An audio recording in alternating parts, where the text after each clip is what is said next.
So hello guys, आज बात करने वाला हूँ एक न्यू मूवी के रिव्यू के बारे में जो अभी 4 जुलाई 2025 को रिलीज हुई है। यानी मैं बात करने वाला हूँ मेट्रो इन दिनों मूवी के रिव्यू के बारे में।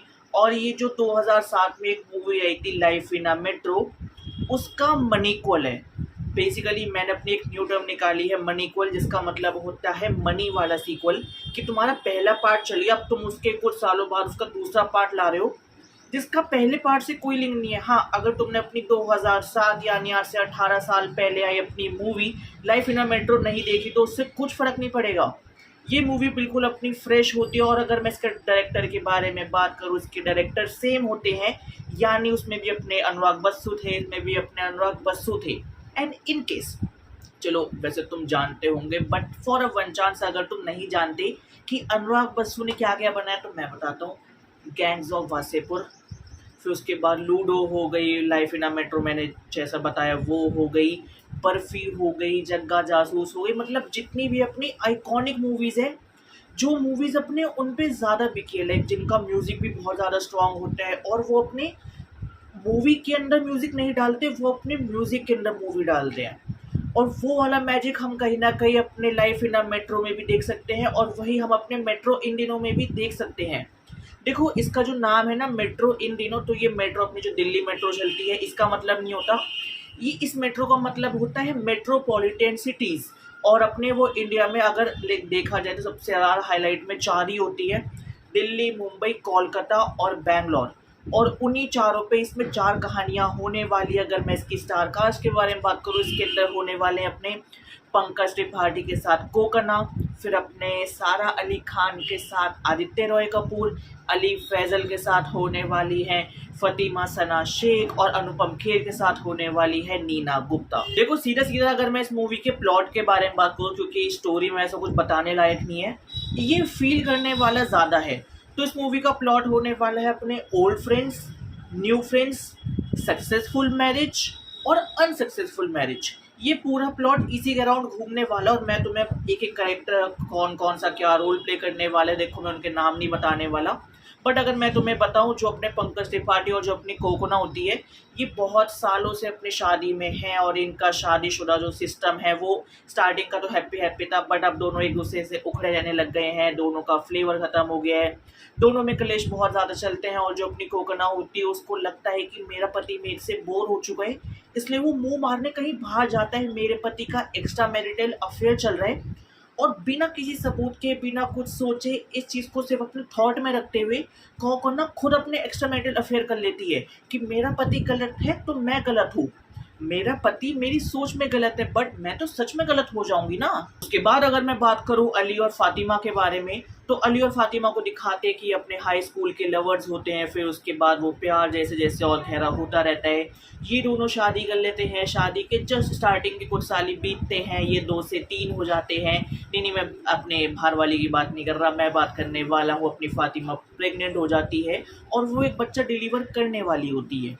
अब चलते हैं अपनी तीसरी कहानी पे, यानी आदित्य रॉय कपूर और सारा अली खान के बारे में। तो जो आदित्य रॉय कपूर होता है वो एक यूट्यूबर होता है और उसको दिखाते कि वो अपने हर 4 महीने में, 5 महीने में अपना बंदी प्यार मतलब सब कुछ चेंज कर रहा है, बिल्कुल fuck boy play boy type होता है। और दूसरी साइड दिखाते हैं अपने सारा अली खान को, जो एक ऑफिस में काम कर रही होती है एंड वहाँ पे इसका बॉस इसके साथ कुछ बैड टच या कुछ गंदी हरकतें कर देता है। और उसी के अंदर अपने सारा अली खान का फियोन्से भी होता है, बट वो उनको देख के कुछ नहीं बोलता क्योंकि इसको अपनी जॉब प्यारी होती है। हाँ, ये होता है। अब चलते हैं अपने चौथी कहानी पे, यानी अपने अनुपम खेर और अपनी नीना गुप्ता के बारे में। तो ये दोनों अपनी ज़िंदगी साथ में जी चुके हैं। अपने जब ये चीज़ रिलेशनशिप ब्रेकअप आया भी था तब इनकी शादी हो गई थी और अब ये अपने बिल्कुल लाइक लास्ट डेड पेट्स पे हैं, बट स्टिल लाइक पूरे हेल्दी हैं और साथ में कहीं ना कहीं सेटिस्फाइड है। तो ये मूवी भी देखो कुछ इसी के अराउंड घूमती है।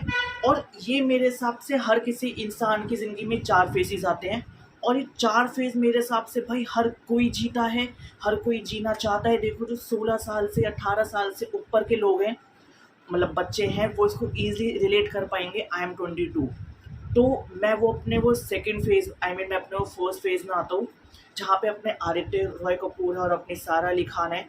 दोनों के प्रोफ़ेशंस बिल्कुल अलग है, बट दोनों बाय चांस मिल गए, दोनों में बॉन्डिंग बहुत ज़्यादा हो गई। एक अपने किसी पुराने रिश्ते में फँसी हुई है, बट वो टॉक्सिक है। इधर इसका करियर दूसरा है और ये बहुत ज़्यादा प्लेबॉय का प्रति इसके लिए लॉयल होने लगा है। जैसा मैं था किसी और के लिए मैं हो रहा था, बट फिर उसके बाद वो मेरे से हील होके उसने मुझे ही किसी और के लिए धोखा दे दिया। फिर उसके बाद आता है अपना दूसरा फेज़ कि चलो अब तुम दोनों ने यहाँ पे सब सेटल डाउन कर लिया, तुम नए-नए दोस्त बने थे। अब उसके बाद फिर आती है तुम्हारी शादी की बारी।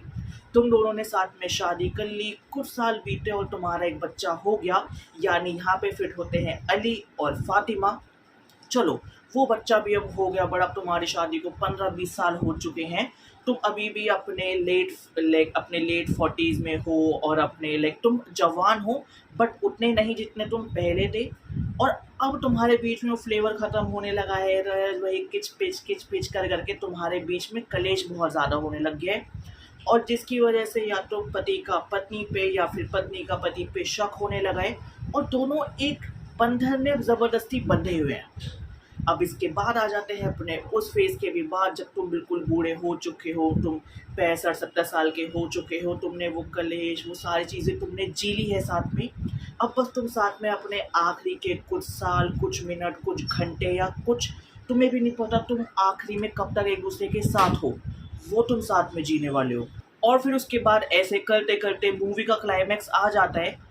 बट मेरा एक चीज़ था कि भाई इस मूवी को बनाने के पीछे, ठीक है, तुम्हारी सोच बहुत ज़्यादा अच्छी है, तुमने अपने 4 डिफरेंट फेजेस ऑफ लाइफ दिखाए with your partner, not with a single life, और तुमने उसको बहुत बाखूबी दिखाया। बट मुझे एक चीज़ जाननी है, इसमें कहीं ना कहीं तुमने चीटिंग को बहुत कैजुअलाइज कर दिया कि ये तो बहुत आम बात है। और इस चीज़ से मतलब अगर जो मेरे वाली जनरेशन है या जो मेरे बाद वाली भी जेन ज़ी है, वो लोग इससे क्या सोचेंगे, अरे चीटिंग कर लेते हैं, बाद में इसी ने साथ में आना है, प्यार तो करता है ना, प्यार तो करती है ना, धोखा देंगे कोई नहीं, फिर से साथ में आ जाएंगे।